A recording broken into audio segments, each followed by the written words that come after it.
আল্লাহ বলে প্রথম কথা হলো আল্লাহু লা ইলাহা ইল্লাহু, আমার নাম হলো আল্লাহ। এটা আমার আসল নাম, জাতি নাম। তবে আমার সিফাতি নাম আছে আরো 99টা। কয়টা?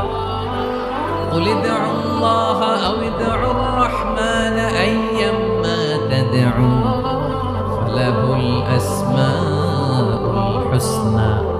আমি আল্লাহকে তুমি আল্লাহ বলে ডাকো কিংবা রহমান বলে ডাকো, তবে জেনে রেখো আমি আল্লাহর শুধু দুটোই নাম না, আমি আল্লাহর 99টা সুন্দর সুন্দর নাম আছে। বিষ্ণু বলেন মান আহসাহা দাখালাল জান্নাহ। 99 নাম যে মুখস্থ করবে, এ নামের দাবি যে আদায় করবে, এ নাম অনুযায়ী যে কাজ করবে, জান্নাতে রব্বুল আলামিন তার জন্য এন্ট্রি নির্ধারণ করে দেবে। আল্লাহর এই সুন্দর নামগুলো ধরে ডাকি। আমার ভাইরা দোয়ার সময় বলবেন ইয়া রহমান, ইয়া রহিম, ইয়া জব্বার।